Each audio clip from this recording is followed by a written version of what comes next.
Hola, esta es la Escuela Bíblica Dominical Bautista de Huentitán el Alto. Mi nombre es Rebeca Hernández y vamos a dar inicio con una oración. Te damos gracias, Padre bendito, por la oportunidad de tener este estudio. Estamos pidiendo tu dirección para que podamos aprender el mensaje que tú dejaste para nosotros en este capítulo, nuestros pasajes del Evangelio de Mateo. Te pedimos tu dirección en el nombre de nuestro Señor Jesús. Para comenzar vamos a cantar un himno y esta vez, bueno, ya tengo mi imagen ahí, vamos a cantar cuando en esta lección lo que tenemos es que vamos a ver a Jesús enseñando, iniciando su ministerio, enseñando en Galilea en las sinagogas. Y una de las cosas que él enseña es eso, arrepentíos y porque el reino de los cielos se ha acercado. Entonces, este canto número 93 del himnario popular está muy adecuado para poder estar iniciando, introduciéndonos a esta lección. Y pues el canto empieza de esta manera. Dice así, aquí tengo el himnario. Dice, para andar con Jesús no hay senda mejor que guardar sus mandatos de amor, obedientes a Él, siempre habremos de ser, y tendremos de Cristo el poder. Obedecer y confiar en Jesús es la regla marcada para andar en la luz. Cuando vamos así, como brilla la luz en la senda al andar con Jesús, su promesa de estar con los suyos es fiel, se obedecen y esperan en él. Obedecer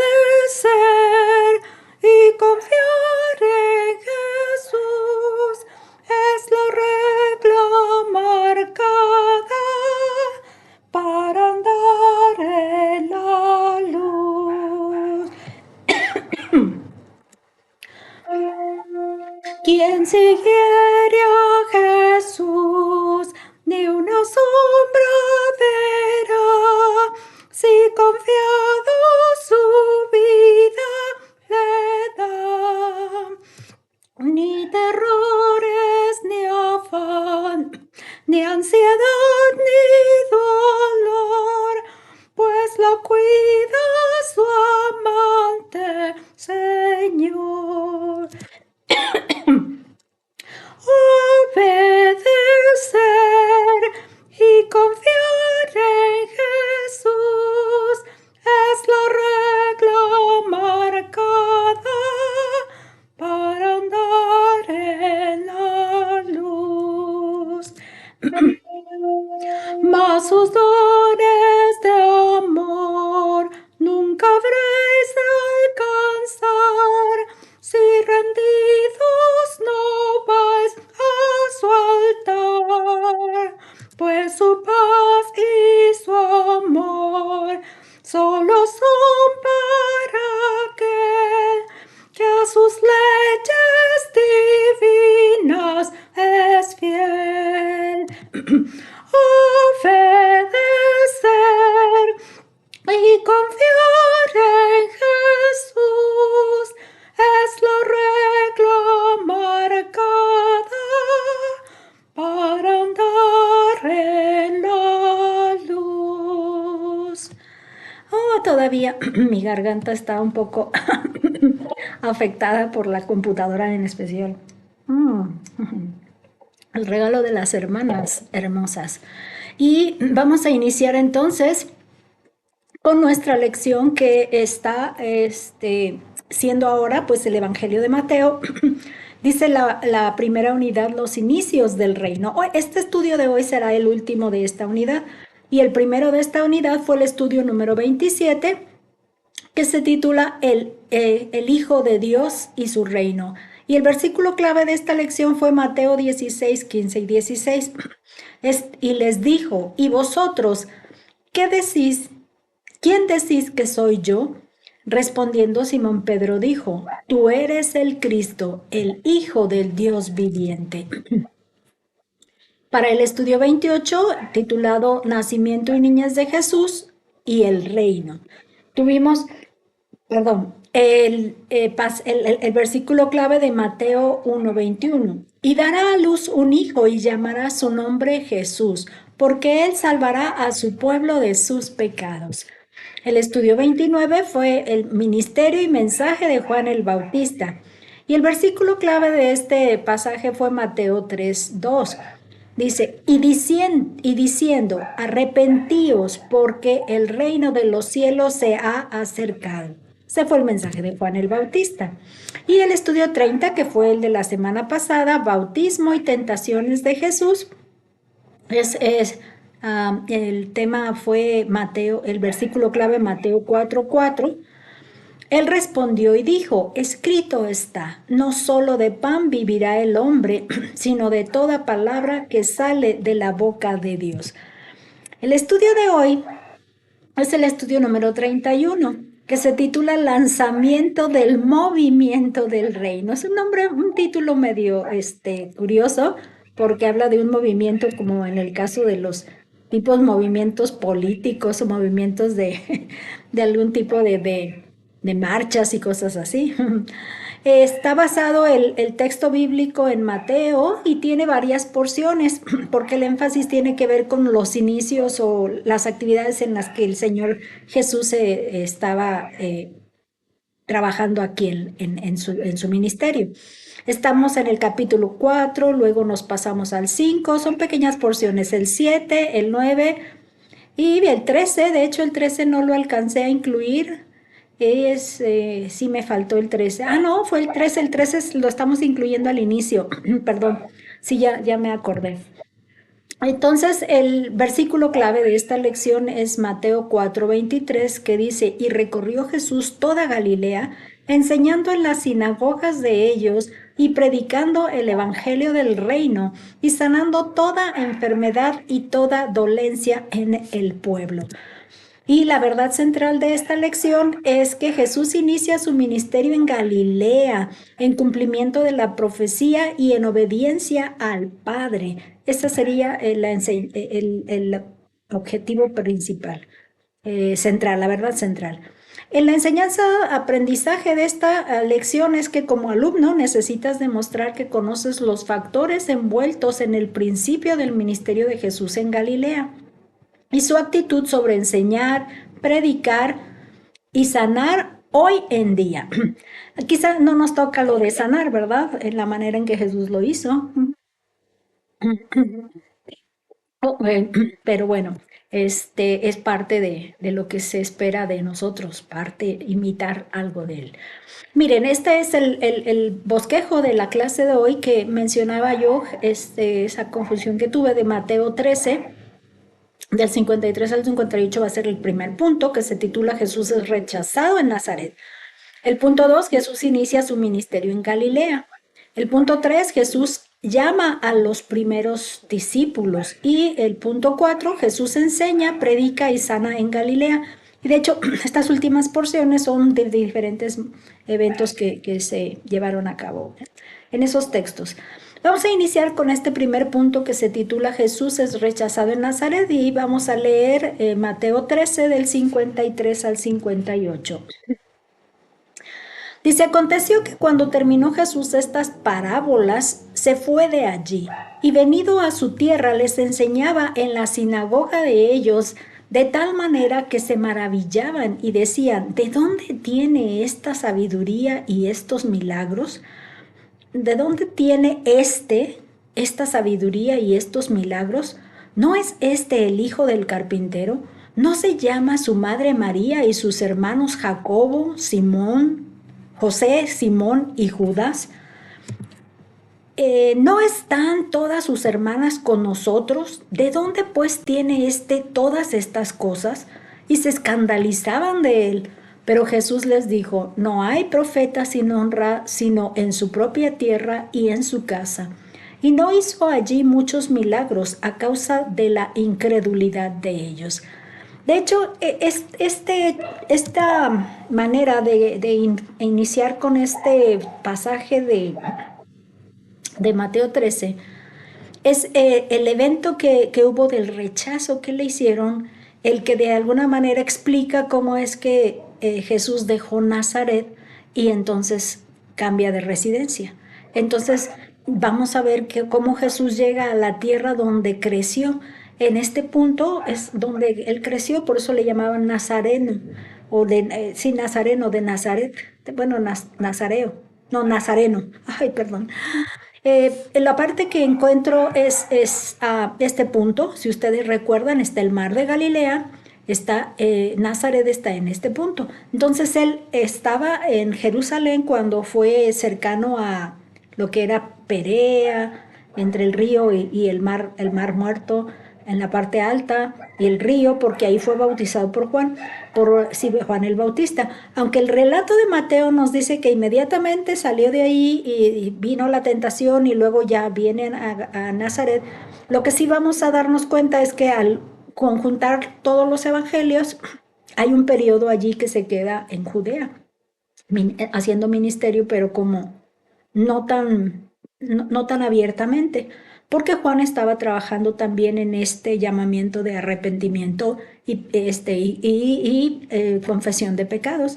Entonces no se empalmaron de alguna manera popularmente o públicamente. Entonces fue Juan el que estaba ministrando mientras él estaba haciendo así como muy calladito, ¿no? Eh, centradito en una región, no tan abiertamente. Por lo menos así se explica esto.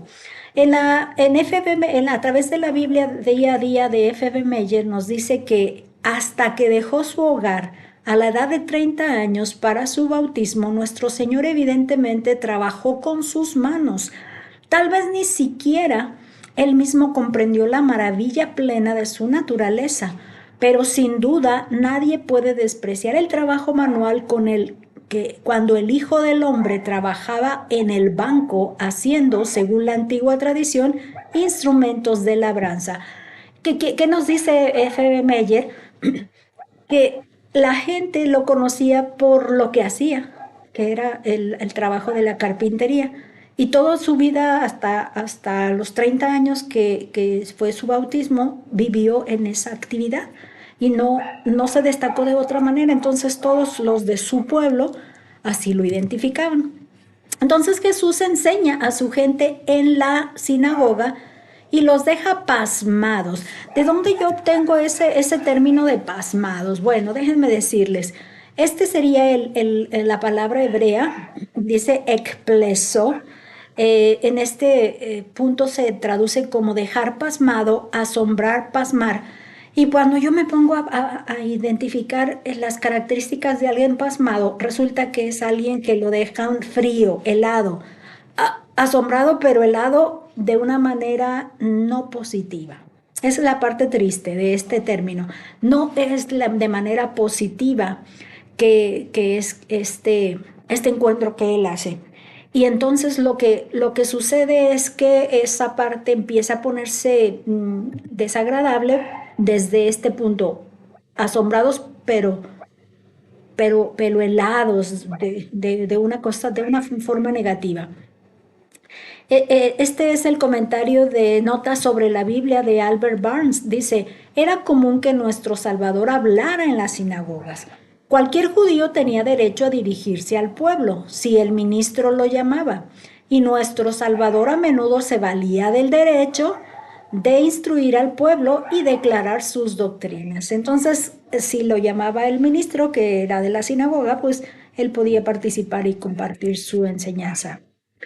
Dice que los que lo conocían comienzan a preguntarse de dónde obtuvo esa sabiduría, pero en esta pregunta es igual insisto, de una manera negativa. No fue positivo de, ay, oye, qué bien, me estoy edificando, me está bendiciendo, no sé, mi espíritu, mi entendimiento por lo que yo escucho. No fue en ese sentido. Este sería el comentario sobre toda la Biblia de Matthew Henry. Dice, cuando les enseñaba en su sinagoga, se asombraban, no porque estuvieran cautivados por su predicación o admiraran su doctrina en sí misma, sino solo porque fuera suya. Lo consideraban improbable para ser un maestro así. Le reprocharon dos cosas. Una, su falta de educación académica, y dos, la mezquindad y pobreza de sus parientes. Según el argumento, entonces, es que no es Jesús una persona de mucho dinero, ni su familia, y su empleo pudiera no ser algo muy destacado, por lo que entonces lo miraron así como muy de indiferencia, de menosprecio. Por eso habla de la mezquindad, menosprecio. Por lo menos esa fue la situación que ocurrió en este lugar. Dice que después de que empiezan a preguntarse, luego comienzan a escandalizarse. O sea, que esa palabra escandalizar, escandalizo, escandalizar tiene que ver con agobiar, o sea, es algo negativo. Sufrieron en ese sentido. Es decir, hacer tropezar o inducir al pecado. Fíjense qué curioso es esto, que lo que ellos estaban percibiendo de Jesús les hizo hacer una actitud de caer en pecado. Eh, Tener un enojo, yo entiendo, una envidia, yo creo, o sí, en ese sentido. Dice la apostasía o el desagrado, hacer que se ofendas, les ofendía, como si estuvieran pensando en una persona que recoge limosna, por decirlo así, y luego esté enseñando de alguna forma, y quizá quiero imaginar la actitud en su rostro como una persona hasta de trapos viejos y, y sin zapatos, quizá todo su piel negra de que no se ha podido bañar por andar indigente. Algo en ese sentido, como que si esa fuera su expresión. Albert Barnes nos hace este comentario, dice, y se escandalizaron de él. Es decir, se escandalizaron de su humilde nacimiento y de las circunstancias indigentes de su familia. Indigentes, ¿se fijan? Eran demasiado orgullosos para que les enseñara a alguien a quien en sus relaciones familiares consideraban como su igual o inferior. La gente siempre mira con envidia a los de su mismo rango que avanzan con pretensiones de sabiduría poco común o poder superior. Entonces, cuando nos vemos a alguien igualito, dice, ay, qué papi, ¿de dónde sacó esto? Si es igual que yo, si andábamos en la escuela o andábamos en la calle jugando. Algo en ese sentido es lo que les molestó. En conclusión, Jesús no pudo hacer muchos milagros allí por su incredulidad. Este comentario de Matthew Henry en el comentario sobre toda la Biblia dice, ellos le reprochan, ¿no es este el hijo del carpintero? Si es cierto que tenía fama de serlo y no es ninguna desgracia ser hijo de un comerciante honesto, deberían haberlo respetado más porque era uno de ellos, pero por eso lo despreciaron. No hizo muchas obras poderosas allí a causa de la incredulidad de ellos. La incredulidad es el gran obstáculo para los favores de Cristo. Mantengámonos fieles a Él como el Salvador que ha hecho nuestra paz con Dios. Este es Matthew Henry. Entonces esa es la razón por la que se explica que él hubiera dejado de Galilea su lugar de residencia, Nazaret, y entonces porque no fue rechazado de parte de él, porque de pronto siento que estoy así. Este sería el punto 2. Vamos adelante. Jesús inicia su ministerio en Galilea. Este texto es en Mateo 4, del 12 al 17. Dice, cuando Jesús oyó que Juan estaba preso, volvió a Galilea y dejando a Nazaret, vino y habitó en Capernaum, ciudad marítima, en la región de Zabulón y de Neftalí, para que se cumpliese lo dicho por el profeta Isaías cuando dijo, tierra de Zabulón y tierra de Neftalí, camino del mar, al otro lado del Jordán, Galilea de los gentiles. El pueblo asentado en tinieblas vio gran luz, y a los asentados en región de sombra de muerte, luz les resplandeció. Y desde entonces comenzó Jesús a predicar y a decir: arrepentíos, porque el reino de los cielos se ha acercado. Entonces aquí vamos a observar cómo Mateo registra el regreso de Jesús a Galilea, pero dejando Nazaret. Entonces vamos a observar un poquito sobre este punto. Este comentario, ¿te acuerdan que les había comentado antes? Comentario conciso de Matthew Henry, que la parte que nos inquieta de Matthew Henry es que es muy extenso. Bueno, encontré ese comentario conciso y nos dice: es justo para Dios quitar el evangelio y los medios de gracia a quienes los desprecian y los rechazan. O sea, los abandona a propósito de que ¿para qué los va a seguir ahí? Cristo no se quedará mucho tiempo donde no es bienvenido. Los que están sin Cristo están en la oscuridad. Estaban sentados en esta condición en una postura de satisfacción. Lo eligieron en lugar de la luz. Eran voluntariamente ignorantes. Entonces él deja Nazaret y se convierten, yo entiendo, en esta oscuridad ahora, pero esa que era oscuridad se convierte ahora en algo iluminado, esa sería la parte hermosa de este conflicto que hay aquí, ¿no? Entonces vamos viendo que vamos haciendo algo un poco más cómodo, porque si no me voy a estar moviendo esto todo el tiempo. De pronto aquí se pone un poquito frío y esa parte ya no me hace tan cómoda. Pero a ver, si esto ya se queda quieto, ya me quedo yo también quieta aquí. Perdón. Ya, como quede. Ok, vamos a seguir. Dice, Juan el Bautista inicia el movimiento del lanzamiento del ministerio de Jesús. Fíjense que aquí la parte que nos interesa es el hecho de que Juan es el que inicia desde que hace el bautismo. Él se puede decir que él es el que inicia. Y les recuerdo esto que comentábamos hace rato de que Juan está activo en su ministerio, por lo tanto el Señor Jesús no. Pero cuando ahora Juan está encarcelado, entonces ya no se queda tan oculto nuestro Señor Jesús.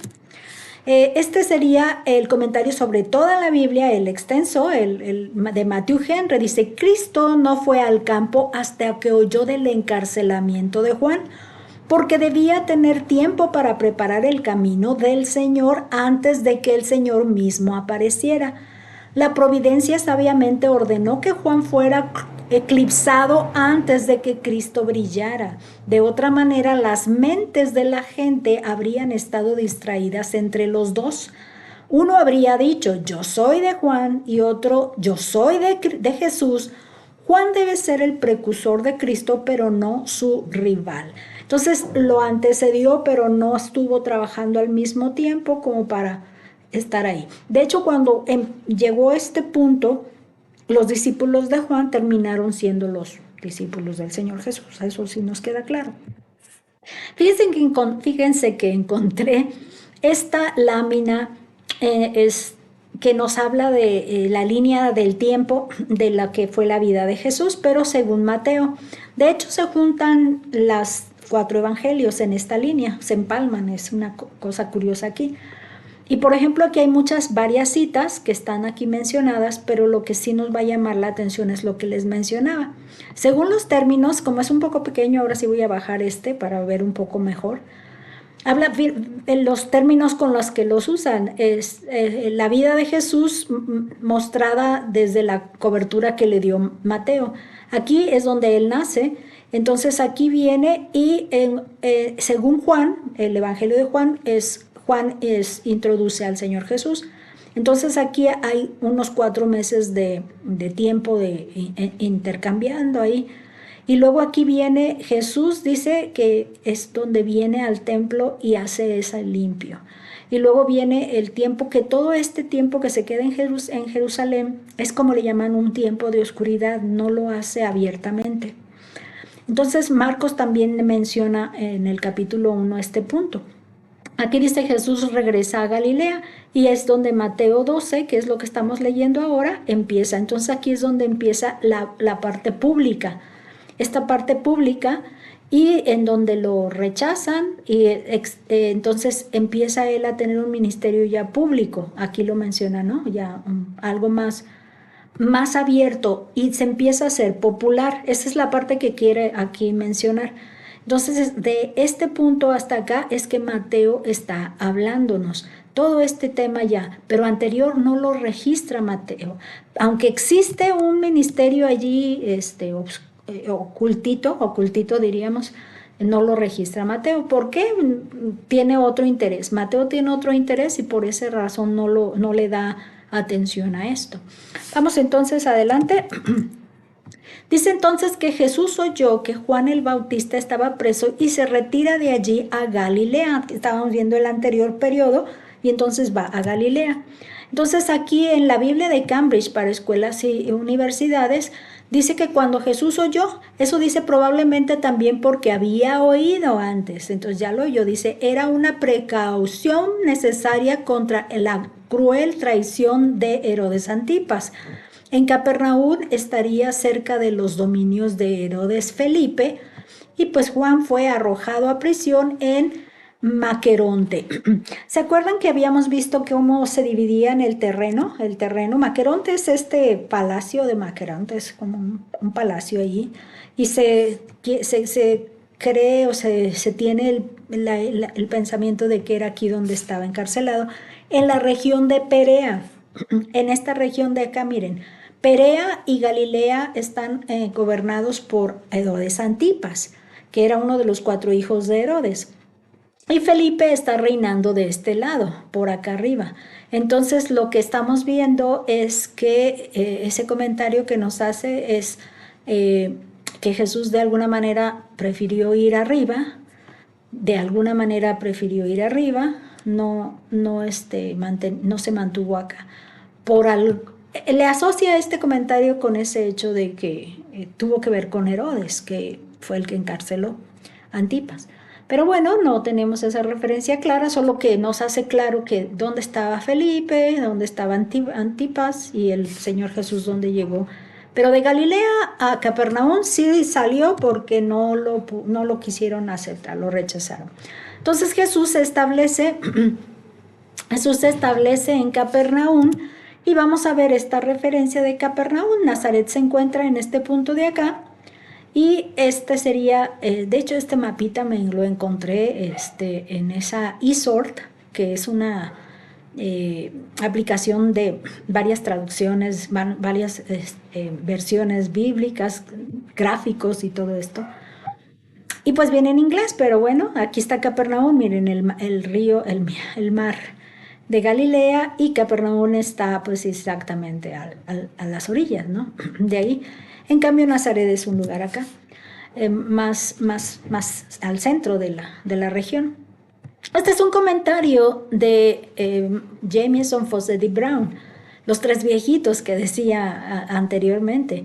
Dice, nuestro Señor Jesús parece haber elegido por varias razones este lugar, ¿no? Dice, 4 o 5 de los 12 vivían allí. Tenía una población considerable y mixta, lo que le aseguraba cierta libertad de ese intenso fanatismo que hasta hoy caracteriza a todos los lugares donde los judíos en gran número viven casi solos. Era céntrica, de modo que no solo al acercarse las fiestas anuales pasaban grandes cantidades de gente por ella o cerca de ella, sino que en cualquier ocasión podía reunirse fácilmente multitudes a su alrededor. Y para cruzar y volver a cruzar el lago, lo que nuestro Señor tuvo ocasión de hacer tan a menudo, ningún lugar podría ser más conveniente. Como era un lugar más céntrico, pasaban gentes, es una ruta comercial por ahí, pues tenía más gente ahí. Entonces esa parte la que tenía conveniencia. Entonces, ¿qué pasó? Pues que Jesús cumplió otra profecía al ir ahí. Acuérdense que Mateo lo que tiene, el propósito que ha mostrado es de evidenciar que Jesús cumplió todas las profecías de ese Mesías, de ese enviado. Entonces ese es su plan, ese es su propósito en este libro, en este evangelio que escribe. Entonces aquí nos menciona la otra profecía que él cumplió.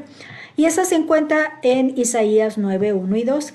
Dice, mas no habrá siempre oscuridad para la que está ahora en angustia, tal como la aflicción que le vino en el tiempo que livianamente tocaron la primera vez a la tierra de Zabulón y a la tierra de Neftalí, pues al fin llenará de gloria el camino del mar. De aquel lado del Jordán, en Galilea de los gentiles, el pueblo que andaba en tinieblas vio gran luz, los que moraban en tierra de sombra de muerte, luz les resplandeció sobre ellos. Estas serían las características precisamente que nos está dando de esta región, porque estaba pues más poblada de diferentes razas, entendemos, porque no eran solo judíos. Y una de las cosas que sucede que cuando hay mayoría judíos se hacen más fanáticos y entonces están en contra de casi todo mundo porque son mayoría. Y aquí es un pueblo menos hostil en ese sentido de que aceptan a otro tipo de personas, que fue precisamente el caso.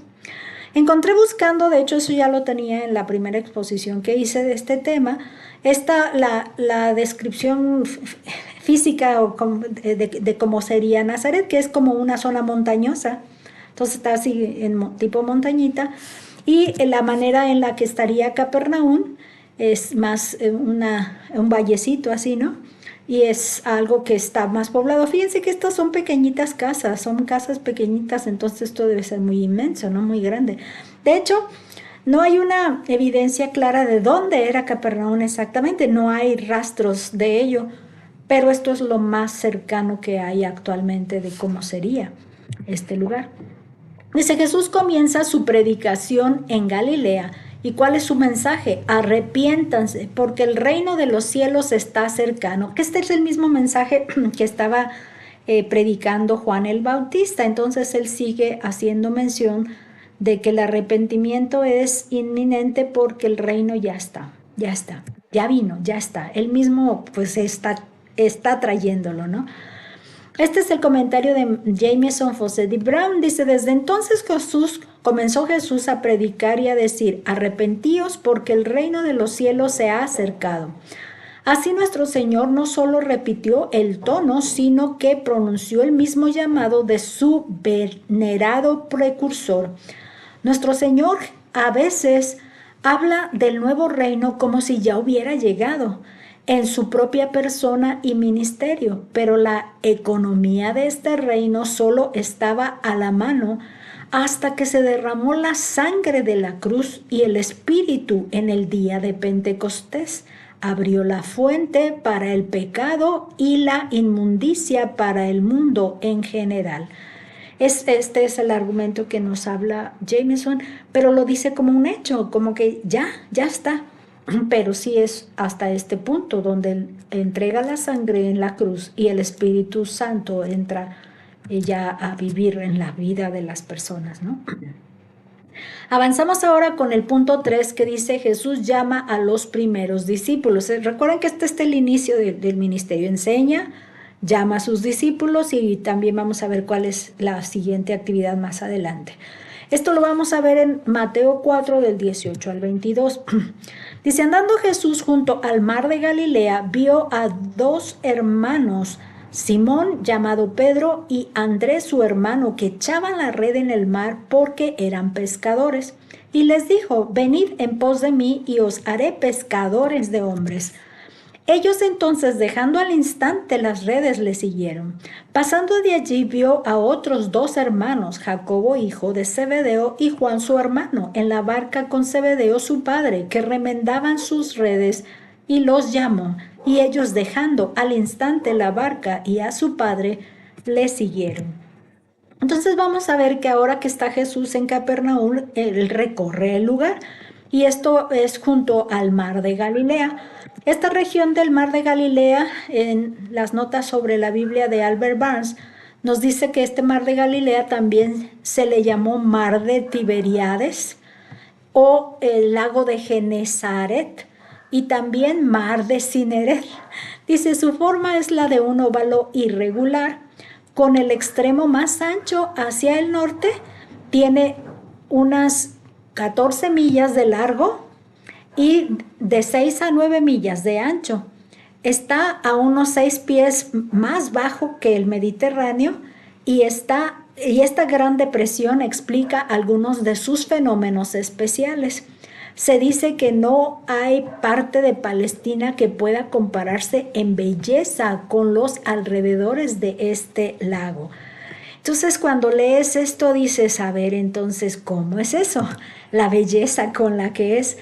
Entonces, encontré esta forma de tipo, ¿cómo le llaman? Desde satélite, que sería esta la forma del mar, que dice que son 14 millas así de largo y entre 6, yo diría así, lo más angosto, y 9, ¿no?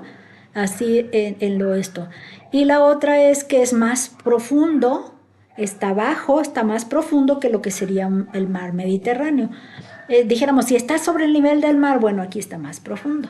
Acuérdense que esta es la característica que tiene el río, ¿no? El río Jordán también está profundo, todo tienen un camellincito así, un canalito así de que está más bajo. Se tiene que bajar para poder cruzarlo. Entonces aquí me encontré esta playa del mar. Y otra de las cosas que leía es que este es un mar dulce, tiene agua dulce, no menciona que ya haya perdido esa condición. Es un mar dulce, curioso, ¿no? Y tiene pues las características de un mar con tempestades y cosas así, pero agua dulce, qué hermoso, ¿no? Ya a mí me inquieta mucho la sal del mar. Entonces hay que ir a ver el mar de Galilea. Dice entonces, Jesús les hizo el llamado a ir en pos de él. Entonces esta sería la descripción cuando habla de sígueme, que las palabras fueran en pos, venid en pos de mí. Este sería a través de la Biblia día a día de F.M.B. Meyer. Dice, debemos leer el primer capítulo de Juan en el párrafo inicial. Ya el Señor se había encontrado con estos primeros discípulos en el valle del Jordán, pero habían regresado a sus hogares y redes. Su pronta rendición fue el resultado del poder sobre sus corazones que el Maestro ya había ganado. Su antiguo oficio iba a ser suyo todavía, solo en esta forma más noble. La paciencia, el coraje, el tacto que habían obtenido con su llamado, ahora se alistaban al servicio de las almas. Esa es la parte que les hacía mención de que en ese periodo Juan sí describe que él estuvo en esa parte del valle del Jordán, y porque dice que ahí bautizaban sus discípulos. Entonces esa descripción lo hace el otro evangelio. Ya no me voy a centrar en otro evangelio, pero no puedo dejar de mencionarlo porque lo que queremos entender es que ahora que Él los llama, se entiende como que es un llamado definitivo, que es precisamente este punto. Jesús hace el llamado que sería definitivo. Y pues ahora fíjense cómo encontré que se llama Comentario Homilético Completo del Predicador. Así se llama. El autor o los autores es un W. Sutherland y H.M. Booth. Ellos son los que son los autores de este comentario homilético. Homilético tiene que ver con sermones, ¿no? Con la estructura y el bosquejo de un sermón. Pero no dejó de ser aportador de buenos comentarios. Miren, el llamamiento de Cristo. Primero, en el llamamiento de estos apóstoles se puede ver el cuidado que nuestro Señor tiene para proveer ministros para su iglesia. 2. Nadie debe entrometerse en el oficio si Jesús no lo llama. 3. A los que Cristo llama, los prepara para el llamamiento y les promete buen éxito. 4. Los que son llamados al ministerio no deben rehusar dolores ni peligros para salvar almas, sino que deben realizar su trabajo con el mismo gran deseo de convertir a los hombres y con la misma gran prudencia para atraerlos, como los pescadores realizan su trabajo. Entonces aquí la parte que me gustó es que cuando el Señor te llama, te habla, te dice, te invita. Y cuando tú te metes en ese oficio y no te ha llamado, entonces no te conviene meterte ahí, ¿no? Porque Él te capacita de donde te llama y te prepara. Pero cuando no, puros dolores de cabeza y todo puro sufrimiento donde no te llamó Dios. En el 4 dice, bueno, el siguiente dice, Jesús hizo el llamado y ellos lo aceptaron. La parte que nos interesa es cómo fue que ellos lo aceptaron, ¿no? Igual en este comentario homilético completo del predicador de Sutherland y Booth, dice, sí, es la única respuesta correcta. Tal vez los apóstoles cuando fueron llamados por Cristo no dijeron ni una sola sílaba. Toda su vida después de la muerte fue simplemente decir sí a Jesús. Nadie puede decir sí por ti. He oído que los pieles rojas que vivían cerca del Niágara nunca oían los truenos de la catarata, pero podían oír las pisadas de una bestia y de un enemigo a 1 milla de distancia. La voluntad ensordeció el oído a una voz y lo abrió a la otra. Oían solo lo que querían oír. De la misma manera, el oído del alma puede ser entrenado para oír la voz de Dios en medio de los ruidos impresionantes de la tierra. Y si es la referencia que usaron, debió ser de Jason, me imagino, Wells. No lo investigué desde la vida de quién se refería. Vamos a pasar al siguiente punto, que es el 4. Dice, Jesús enseña, son sus actividades, predica y sana. Entonces son sus 3. Recuerdan que predicar de tipo vocero, ¿no? Arrepentíos, el reino de los cielos se ha acercado. O sea, esas expresiones a tipo vocero, ¿no? En este caso estaría siendo la que hace. ¿Cuáles son las citas? Miren, Mateo 4, el capítulo 5, el 7 y el 9. El 13 ya lo habíamos dejado allá. Entonces vamos a ver separados. Vamos a empezar con el capítulo 4 del 23 al 25. Dice, y recorrió Jesús toda Galilea enseñando en las sinagogas de ellos y predicando el evangelio del reino y sanando toda enfermedad y toda dolencia en el pueblo. Y se difundió su fama por toda Siria y le trajeron todos los que tenían dolencias, los afligidos por diversas enfermedades y tormentos, los endemoniados, lunáticos y paralíticos, y los sanó. Y le siguió mucha gente de Galilea, de Decápolis, de Jerusalén, de Judea y del otro lado del Jordán. Lo primero que vamos a ver entonces es que Jesús se mantuvo viajando por toda Galilea, que le llamaron de los gentiles. ¿Por qué le llamaron de los gentiles? Porque mayoría era gente que ya no era judía. Se mezclaron, se menciona que hubo tantas invasiones que llegaron a ellos o tanta dispersión que hubo que los pocos judíos ya se fueron reduciendo y se llenó de otro tipo de pueblos de las invasiones distintas que llegaron. Entonces, mayormente eran de otras nacionalidades. ¿Qué tenemos entonces? Aquí dice que fue en toda Galilea, ¿no? Toda Galilea, estamos hablando de que todo este fue su territorio de trabajo. Yendo y viniendo en estos puntos. De hecho, si se fijan, aquí hay unos canalitos que nos dicen para dónde va, si para arriba, para acá, para allá. Decápolis, miren. Entonces, este mapa es una ventaja que tenemos porque precisamente nos está situando la historia y nos lleva y nos trae para los lugares. Dice que su predicación debía llegar primeramente a los de su propio pueblo, así que entraba a sus sinagogas. De hecho, cuando él les dice a sus discípulos, dice, id primero las ovejas perdidas del pueblo de Israel. Entonces él va primero a las sinagogas donde ahí los va a encontrar. Entonces esa es su prioridad. Entonces vamos hablando un poco de las sinagogas. Dice que es un sustantivo. Este es el diccionario inglés americano de Webster de 1828. Dice sustantivo es en el griego, significa juntos y para conducir propiamente una asamblea, que ese sería el nombre o el significado de sinagoga.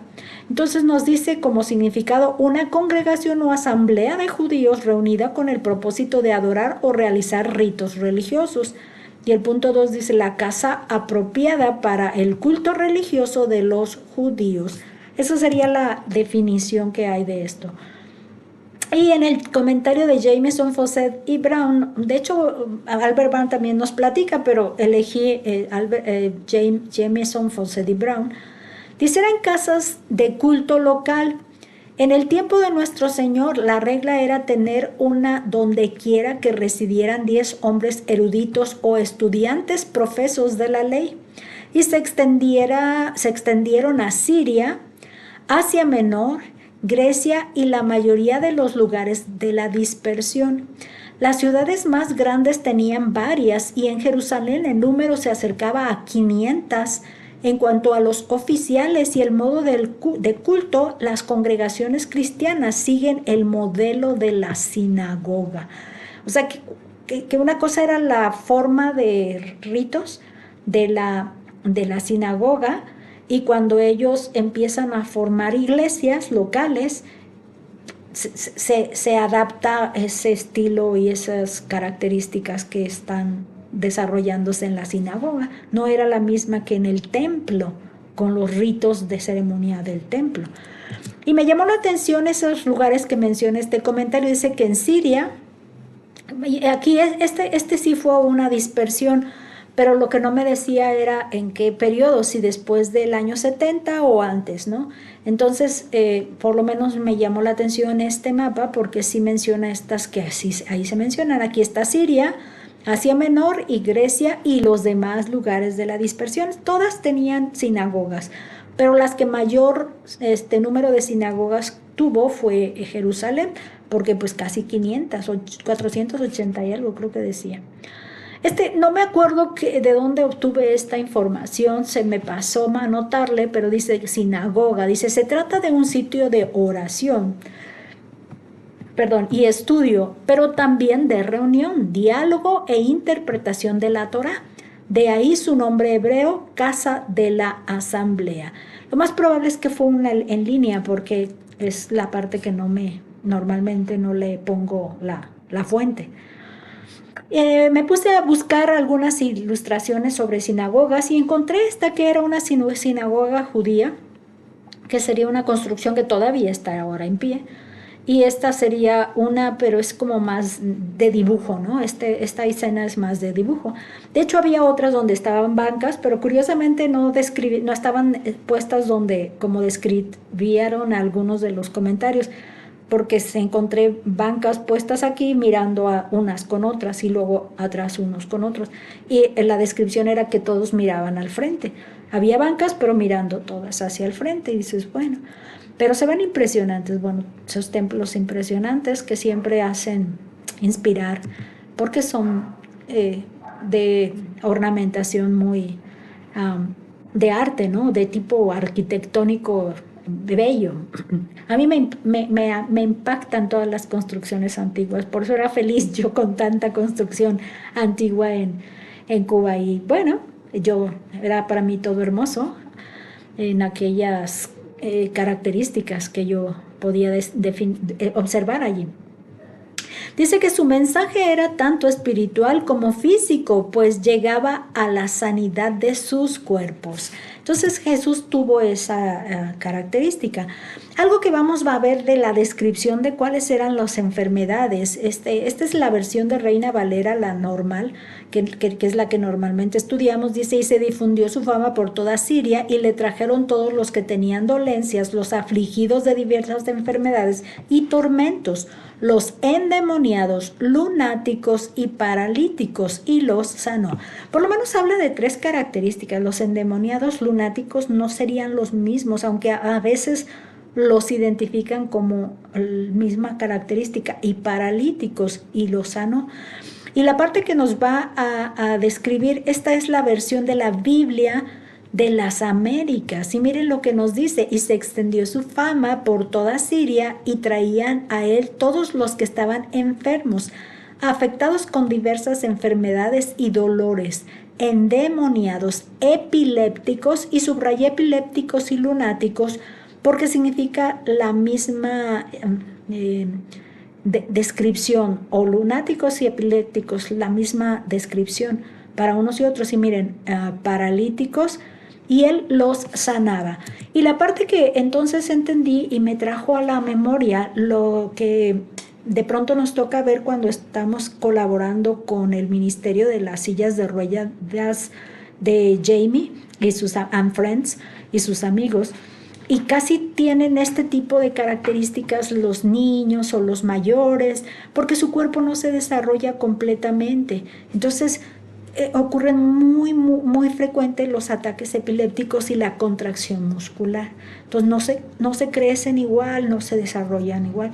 Entonces estas características son las que le llaman lunáticos. Sobre todo eso, que no desarrollan su musculatura ni sus huesitos, o sea, quedan pequeños en algunos casos, o sin movilidad, o muy rígidos. Así que es una situación ahí muy que se repetían las historias cuando platicaba. Me gustaba mucho platicar con cada familia, con cada papás, mamás. Y de alguna manera era emocionante porque la hermanita con la que yo apoyaba me decía: sí, síguele preguntando y cuéntame todo lo que le quieras preguntar, porque pues yo siempre he sido así muy curiosa de querer saber todo lo que pasa. Y bueno, esa era una bendición para mí y para la hermanita a la que le apoyaba yo en esta parte. Era médico, bueno, los médicos o terapistas, esto. Este es las notas sobre la Biblia de Albert Barnes, que nos dice: cuando Cristo y los apóstoles ejercieron este poder, y fue una evidencia clara de que Dios aprobaba sus doctrinas, que los había comisionado y que estaban autorizados para declarar su voluntad. Él no daría este testimonio a una doctrina falsa. La mayoría o todas estas enfermedades eran incurables. Cuando Cristo las curó con una palabra, fue la prueba más clara de que fue enviado del cielo. Este es uno de los argumentos más fuertes en favor del cristianismo. Si recuerdan que el Señor Jesús les dio a ellos el poder de hacer las mismas maravillas que Él hacía, igual a predicar el mensaje, pero también las evidencias. Sin las evidencias no iba a haber prueba clara, visible, de que es cierto que el reino venía, porque esas estaban también profetizadas. Vendrán, los ciegos verán, los cojos andarán, resucitarán muertos, y a los pobres será predicado el evangelio. Entonces todo esto lo cumplía él. Dice que la popularidad de Jesús creció. La gente le siguió desde la región de Galilea, Decápolis, Judea y Perea. Me encanta la geografía, es algo que yo disfruté siempre que hablábamos de geografía, y pues cada vez que puedo saco mapas de donde haya. Pero miren, este sería un mapa donde nos muestra estas regiones. Judea es donde está Jerusalén. Del otro lado del río Jordán, Perea, donde el encarcelamiento de Juan, ¿no? Donde bautizaba Juan, de este lado. La parte de aquí, Galilea, y la parte de este otro lado está Decápolis. Son 10 ciudades. Déjenme ver, porque creo que nos va a mencionar alguno de estos comentarios. Estas son las notas de la Biblia sobre la Biblia de Albert Barnes. Dice: de esta manera no solo se alborotó toda Palestina, sino también todas las regiones adyacentes. Pero el objetivo más inmediato por el cual se menciona esto aquí es dar al lector una idea tanto de la vasta concurrencia como de la variada complexión de ansiosos asistentes del gran predicador, a quien se dirigió el asombroso discurso de los siguientes 3 capítulos. Acuérdense que va a venir el Sermón del Monte, capítulos 5, 6 y 7. Y ese es el preámbulo que nos está dando Albert Barnes. Ahora vamos a ver el mismo Jesús enseña, predica y sana, pero en la cita de Mateo 5, 1 y 2, que empieza el sermón del monte. Ok, perdón, me regreso. Dice, aquí, ya. Viendo la multitud, subió al monte y sentándose, vinieron a él sus discípulos y abriendo su boca les enseñaba diciendo, es todo lo que nos ofrece. ¿Qué hacía Jesús? Enseñaba. Había una multitud, entonces abriendo su boca les enseñaba. Esa es la descripción de su actividad. Dice que Jesús entonces ya tiene, denme chance de conectar porque también me quedé sin conectar la corriente. Ya se levantó, ahí está. Entonces dice, Jesús ya tiene una cantidad considerable de discípulos, por lo que un monte favorecía la enseñanza. Entonces mucha gente necesita tener un púlpito así y poder ver a toda la gente ahí, ¿no? La primera cosa que nos dice es que él sigue en Capernaum, él sigue por ahí en el mar de Galilea, a los alrededores. Y como habla de un monte, me pareció útil tener esta de la tipografía, que así se le llamaría, de esta zona. Y miren como si hay bastantes zonas altas de montes. Entonces no sé por dónde se nos antojaría ver un montecito así. Ajá. Entonces para empezar eso es útil, ver este mapa. Y luego aquí las notas sobre la Biblia de Albert Barnes nos dice la colina que se cree comúnmente que fue donde se pronunció el sermón del monte está en el camino de Nazaret a Tiberíades, no lejos de este último lugar, o sea, Tiberíades que sería el mar de Galilea o de Tiberias, ¿verdad?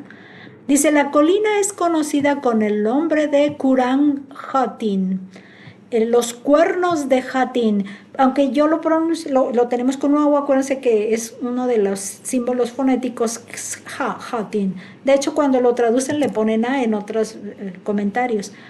Bueno, pues me puse a investigar en internet dónde está este lugar de cuernos de Hatin y así lo encontré con A, Hatin. De hecho, ahí se llevó a cabo una guerra, que es lo único que veía en las imágenes ahí, no le investigué más. Pero lo que sí nos habla es de que debe haber como dos piquitos, que quiero entender que es como dos jorobitas aquí. Y pues hay una parte esplanada aquí. Esta es la que se cree, pues. Dice, Jesús estaba a punto de comunicar un mensaje importante que nos hace entender que estaba a punto de, por la expresión, y abriendo su boca. Bueno, además que se sentó, ¿no? Se sentó, pero la expresión es esa. En el comentario milético completo del predicador de Sutherland y Booth, dice, sentándose. Dice, esta era la costumbre de los doctores judíos cuando enseñaban en sus escuelas y sinagogas. Y cuando habla de sus discípulos, dice, es evidente que en ese periodo Jesús ya había hecho una separación entre los discípulos y el pueblo. Y el que hace este comentario es Lange. No lo ubico más que de ese nombre. Y en esta nota sobre la Biblia de John Wesley, es la parte que les decía que cómo es que nos dice que con algo importante, bueno, abriendo su boca, dice, frase que siempre denota un discurso solemne y fijo. Y les enseñó, dice, bendecir a los hombres, hacerlos fieles fue el gran negocio por el cual nuestro Señor vino al mundo. Y en consecuencia aquí pronuncia 8 bendiciones juntas, vinculándolas a otros tantos pasos del cristianismo. Que estamos hablando de lo que serían las bienaventuranzas, ¿no? Felices. Felices esto y aquello. Eso sería el mensaje, pero la expresión solemne es algo importante. De hecho, se nos hacía la referencia también de cómo Felipe dice, y abriendo su boca desde esta escritura, pues todo el mundo se pone, ¿qué va a decir? Abriendo su boca. Aquí sí lo dejé, pensé que lo había borrado. Hechos 8:35 dice, Felipe abriendo su boca y comenzando desde esta escritura, le anunció el evangelio de Jesús al eunuco. Pero esa expresión de abriendo su boca indica, es importante, pongámosle atención. Vamos a avanzar con la otra porción que Jesús enseña, predica y sana en Mateo 7, 28 y 29. que es cuando termina el Sermón del Monte, o sea, del 5, 6 y 7, ¿no? Pero bueno, dice, y cuando terminó Jesús estas palabras, la gente se admiraba de su doctrina porque les enseñaba como quien tiene autoridad y no como los escribas. Este asombro fue diferente, eso sí queda claro. Dice que la gente se admiraba de su enseñanza, tanto por la manera como por el contenido, la manera de autoridad con la que lo hacía y por lo que les incluía allí, que no eran argumentos fáciles ni eran cosas importantes, serias, ¿no? En notas sobre la Biblia de Albert Barnes dice: Jesús era abierto, sencillo, serio, útil y transmitía la verdad como convenía a los oráculos de Dios.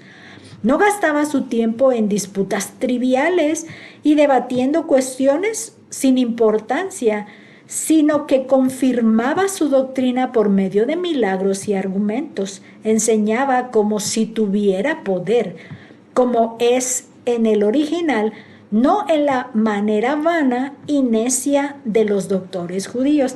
O sea, este era el genuino, los otros eran imitaciones, ¿no? Imitaciones baratas, vanas.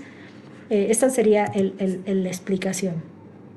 Fue inevitable notar el contraste de sus enseñanzas con la de los escribas, eso sí que no nos quede a dudas. En el comentario de Jameson Fawcett Brown nos dice: la convicción de su autoridad divina como legislador y juez brilló tanto en su enseñanza que la de los escribas no les parecía sino sandeces en semejante luz. La luz muestra los detalles. Por ejemplo, este foquito me define mejor, ¿no? Si no tuviera este foquito se verían rasgos muy indefinidos. Bueno, esa sería una sandez que no está definido ahí. Vamos a ver a la última parte ya de este pasaje de Jesús enseña, predica y sana, que es en Mateo 9 del 32 al 34. Dice: mientras salían ellos, he aquí le trajeron un mudo endemoniado y echado fuera el demonio, el mudo habló y la gente se maravillaba y decía: nunca se ha visto cosa semejante en Israel. Pero los fariseos decían: por el príncipe de los demonios echa fuera los demonios. Entonces aquí es donde entra la parte ya vimos la de los lunáticos o epilépticos, pero esta nos habla un poco más de los endemoniados. Dice que la posición demoníaca produce lesiones o discapacidad, que en este caso pues la parte de la mudez de esta persona. Albert Barnes los comenta en notas sobre la Biblia, dice: un mudo poseído por un demonio. Es decir, el efecto de la posesión en su caso fue privarlo del habla. Aquellos poseídos por demonios fueron afectados de diferentes maneras y no hay probabilidad en suponer que si otras formas de enfermedad ocurrieron bajo posesión demoníacas, esta forma podría ocurrir también. O sea que no necesariamente todos van a quedar mudos. Y por lo menos aquí había uno que sí era. Dice que el milagro que observaron traía esperanza de que una nueva era comenzaba. Nunca hemos visto algo como esto, ¿no? Una nueva era comenzaba. Este es comentario de Jameson Fawcett Brown. La mudez en este caso no era natural, sino el efecto de estar poseído por un demonio. Los pormenores de este caso no se dan. El propósito principal era el efectuar la restauración instantánea de las facultades naturales, al ser quitada la opresión maligna de ellas, así como describir el asombro popular y el efecto que causó el milagro en otra clase de personas. En este caso sí hubo una admiración genuina, sobre todo porque eran las evidencias. Pues aquí termina nuestro relato ya del lanzamiento del movimiento del reino y vamos a ver rápidamente la parte de la tarea, ¿verdad? Pero la vamos a ver en el libro que tenemos acá, que le puse la prueba, yo creo que le puse al revés. Bueno, lo vamos a tratar de corregir ahorita. Déjenme ver si es este otro. Es este otro. Vamos, entonces es este de acá. Dice, lea su Biblia y responda. Relacione los sucesos descritos en Mateo 4 y escriba la parte de la profecía que se estaba cumpliendo. Esta parte, bueno, igual déjeme ver si nos sirve ver los textos de acá de una manera agilita. No, espérenme, porque ya le moví algo aquí. Ahí está. Y esto sería aquí. Porque le pongo los textos. Dice entonces que ese texto de Mateo 12:16, cuando Jesús oyó que Juan estaba preso, volvió a Galilea y dejando a Nazaret, dice, vino y habitó en Capernaum, ciudad marítima. Entonces esa es la descripción que se va a relacionar con la profecía, ¿no? ¿Y cuál sería en este caso? Tierra de Zabulón, tierra de Neftalí, camino del mar. Dice Galilea de los gentiles. El pueblo asentado en tinieblas vio gran luz. Y luego por último, el luz les resplandeció. Esa sería la cita que nos da este punto. Y luego, ok, aquí. Vamos a ver la segunda. Dice, escriba la cita correcta de Isaías donde se encuentra la profecía antes mencionada. Esa cita está en Isaías. Isaías 9, 1 y 2 dice, mas no habrá siempre oscuridad para la que está ahora en angustia, tal como la aflicción que le vino en el tiempo de que livianamente tocaron la primera vez a la tierra de Zabulón y a la tierra de Neftalí. Pues al fin llenará de gloria el camino del mar, de aquel lado del Jordán en Galilea de los gentiles. El pueblo que andaba en tinieblas vio gran luz, los que moraban en tierra de sombra de muerte, luz les resplandeció. Esa parte entonces es la cita que nos está ubicando en esta profecía. La siguiente pregunta que nos hace, ya le moví diferente aquí. Dice, escriba el nombre de los discípulos que llamó Jesús según Mateo 4 del 18 al 22 y la profesión. Aquí no necesitamos ver los textos porque si tenemos que saber que fue Pedro, era pescador, su hermano Andrés era pescador, era Jacobo, que era pescador, y Juan, que también era pescador. Y vamos adelante. Dice, escriba brevemente la relación de pescadores respecto al reino.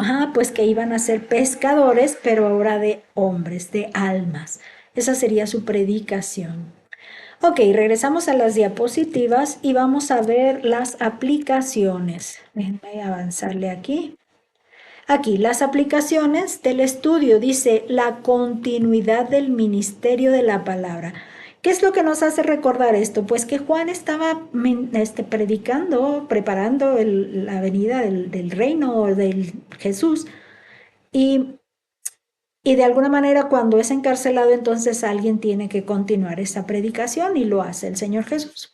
Dice, Dios envía a cumplir sus propósitos, siempre levantará a otro que continúe el ministerio que haya quedado inconcluso. Esa sería una esperanza. Por ejemplo, nosotros en la iglesia Getsemaní, ¿no?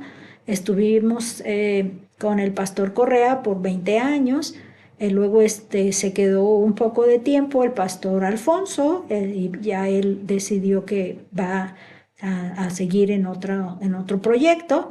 Y ahora estamos en ese plan de invitar a un pastor titular y estamos en ese proyecto y hay un encargado actualmente en esto. Entonces Dios es el que nos va a levantar a otro que continúe el ministerio al frente de nuestra iglesia como pastor. Dice, estemos atentos para identificar si nos está llamando ahora para continuar la obra. Estamos pensando en si Dios nos habla no tanto como pastor, ahora ya volviendo al caso personal, pero lo que antes estaba haciendo, pues ahora lo estaremos haciendo otros, porque aquellos líderes ya no están en nuestra iglesia y necesitamos llenar esos espacios. Entonces hay que estar atentos si Dios nos está llamando. De hecho, por ejemplo, el que hacía el programa, ahora es otra la que hace el programa. Quien era el encargado de adoración, ahora es otra que está en el cargo de adoración. Los que estaban en la diaconeado, ahora son otros y hasta otras hermanas son mayores hermanas ahora. Entonces esa parte es importante. Vamos al punto 2. Dice la continuidad del mensaje predicado. El arrepentimiento es indispensable al acercarnos a Dios.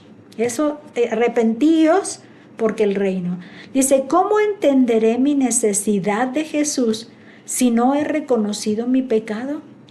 ¿Cómo alcanzaré el perdón de mis pecados si no soy capaz de confesarlos a Dios?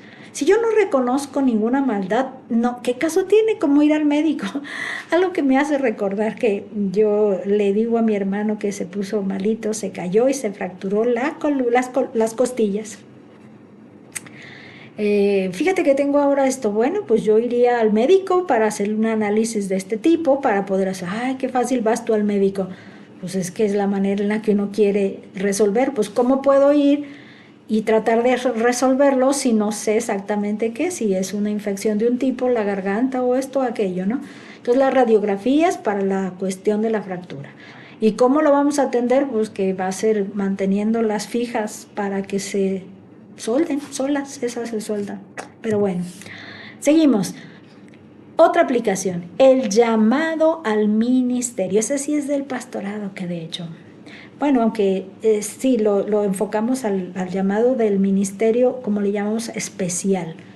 Es un ministerio de un llamamiento especial como pastor, misionero, evangelista, pero como ministerio de tiempo completo. Ese es el llamado. Dice, quizá comenzamos la carrera cristiana sin muchas aspiraciones en lo que nos depararía el futuro.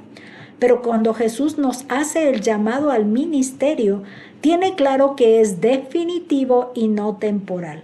La parte que entendemos con esto es que dice que los dones no son revocables. Cuando Dios te da eso, ya te lo da y no hay manera de que digas que no. El sí es necesario casi como orden, casi como orden. Dice, escuchemos con cuidado por si su voz ya nos está llamando. Mi testimonio que yo siempre les platico es que yo podía ver en los viajes misioneros de las señoritas al grupo de hermanos y niños y jovencitos y personas creyentes que no profundizaban en su conocimiento de la Biblia y era una necesidad que yo veía ahí apremiante. Entonces yo, en la manera que me di cuenta de que era una invitación es, ¿y esto cómo lo vamos a resolver? Entonces mi expresión interna era yo puedo ayudar a eso. Porque yo era música y enseñaba música. En eso me dedicaba, pero yo decía, no quiero solo música, yo también quiero enseñar la palabra, yo puedo ayudar en eso, quiero ayudar en eso. Entonces ahí fue donde me di cuenta de que sí, y sobre todo porque en los distintos ministerios que estuve, estaba yo escuchando expresiones como, ¿es usted misionera? Me quedé yo, no, pero sí me está llamando Dios, Dios me está llamando. Que por cierto yo hacía esa, ¿verdad? Yo no sé lo que es ser misionera, a mí me gusta servir y en eso lo disfruto. Y mis hermanos estudiantes misioneros me decían, tú eres misionera. Y yo digo, Señor, tú sabes qué me deparas, ¿no? Entonces estamos en la prueba, vamos a la parte final. La prueba, ¿qué es la parte de la prueba en nuestras lecciones?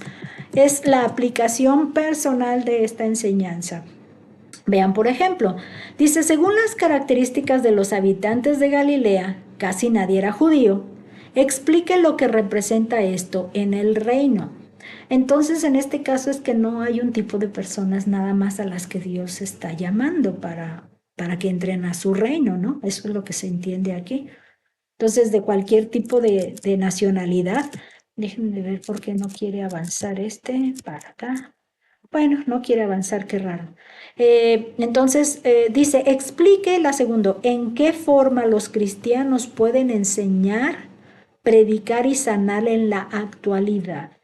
Pues la enseñanza de clases bíblicas, la predicación puede ser un sermón, pero lo de sanar en la actualidad puede ser un consejo, algunas de esas, o la oración, porque Dios es el que puede. Entonces, cuando oramos, Dios es el que actúa sobre en la necesidad que le pedimos a Dios, ofrecemos a Él. Entonces, esta sería la parte que sí. Denme oportunidad de checar si hay otra cosa más. No, ya no. Lo que sí es que da oportunidad de ver las lecturas bíblicas para el próximo estudio, que sería el capítulo 5 completo. Vamos a ver la primera parte del sermón del monte, que sería precisamente la de el capítulo 5. De hecho, para terminar, pues vamos a orar primero y luego vamos a cantar un himno hermoso, que van a ver que es un himno hermoso. Vamos a orar. Gracias te damos, Padre bendito, por la oportunidad de estudiar tu palabra y ver cómo tú, en la persona de nuestro Señor Jesús, pudimos ver cómo inició su ministerio en la predicación y cómo fue rechazado y cómo buscó a personas, aun cuando no eran judías, por lo menos reconocidas. Estuvo allí, Señor, donde ellos necesitaban escuchar tu mensaje. Y gracias te damos por ese ministerio que Él inicia y ese recordarnos que sin el arrepentimiento no podemos encontrarte, no podemos acercarnos a ti. Te pedimos tu dirección para estar siempre en ese proceso de reconciliación contigo cada vez que estemos fallando, porque así es nuestra condición humana. Te pedimos tu dirección en esto y tu fortaleza para poderte seguir como discípulos con el llamado que tú nos hagas, como lo haces con ellos, que nos haces cada día, para ministerios especiales, para vivir contigo y formarnos contigo como tus discípulos y como tus siervos, sirviéndote en un ministerio que le llaman especial. Te pedimos para que nuestros oídos estén atentos para quienes escuchan este tema, este mensaje de que tú les llamas y que no sean oídos sordos para responderte. Te pedimos pues tu bendición y tu dirección en todo esto, en el nombre de nuestro Señor Jesús. Amén. ¿Cuál es el canto hermoso que les estoy queriendo compartir? Bueno, pues vamos a buscar aquí esta parte de acá. Este canto se llama ¿Quién a Cristo quiere? Es un canto que es el 268. Este lo tenía separadito por acá y sí tiene dos hojas. Espero que me permita verlo. Ya me di cuenta que cuando estoy ladeando un poquito mi cabeza, sí me permite aguantar más la parte de la afectación de la garganta. A ver si me puedo guiar aquí. Y este sería el tono. Tengo que estarlo siguiendo para que me afine bien. Dice ahí, ¿quién a Cristo quiere, Dios y en más seguir? Su péndulo santo yendo a combatir. ¿Quién le quiere humilde, siempre aquí servir?